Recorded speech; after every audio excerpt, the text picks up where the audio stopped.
So if you're in the training industry, this is the place for you to be. This is the place where you're going to get information about what's happening in the marketplace, what's happening, with our clients, and be able to get expert advice on how to deal with how you want to grow your own organization. It's an association about developing people, and they very much take it to heart.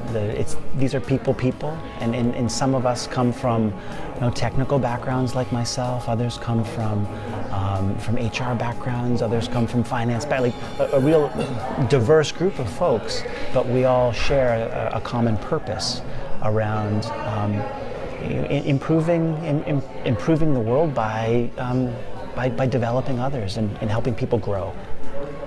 One of the things in our industry is that there isn't a lot of information. And so here's a way to call somebody and say, hey, have you experienced that? How did you get through it? Or, what do you think about this change that's happening in the marketplace? ISA is a very specific organization. You need to be an owner, a founder, or a chief executive officer in order to attend this annual business retreat and some of the functions that we have throughout the year. That gives you a very intimate group and network of people that go through what you go through on a daily basis, and you can learn from them and apply their best practices to your business. But here, every single solitary member is part of our same industry. So it matters to me that people who are in our industry have experiences that I can learn from, and to whom I can give some of my experience as well.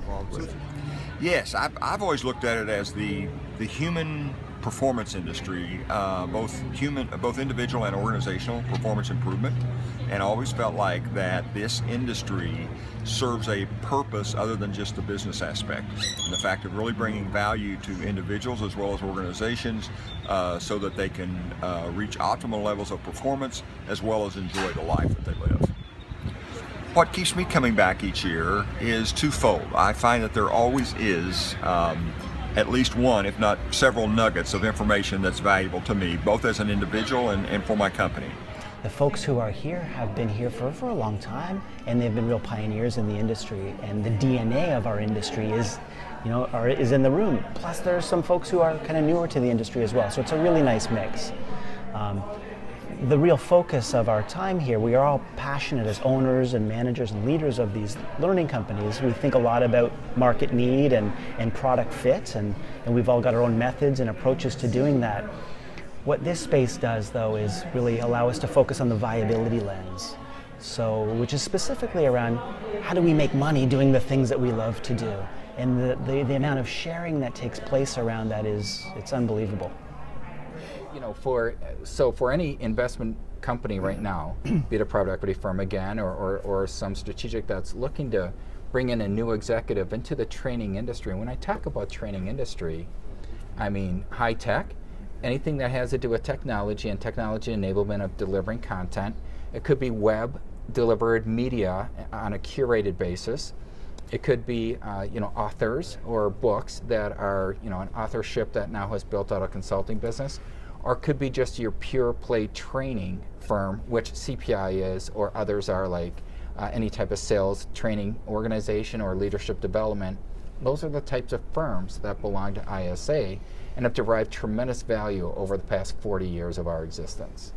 It's critical that we have this industry expertise continually sort of waving over us and folding us, informing us in terms of how best to meet the needs of not just us as a training company, but also the customers that we serve and what they may be dealing with from a leadership development or high-tech perspective, and the way that blended learning is impacting their business on a daily basis. Wow. And even the smaller and mid-market companies that are here, those are really fundamental to our growth as a larger company within ISA, because they show us the emerging trends and the way that they're managing their people and provide us with information that we can then apply within our own organization and keep us fresh and nimble as we continue to scale our business. Every interaction I've had with an ISA colleague has brought me closer to the single source of truth.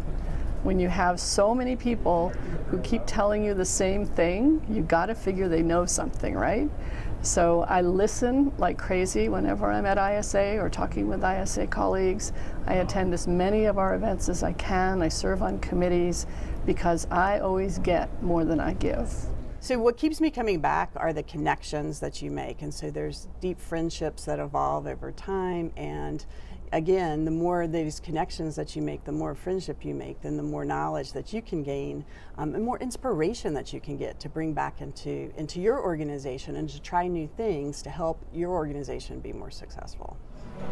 Somebody new coming to ISA, I would say, give it a shot.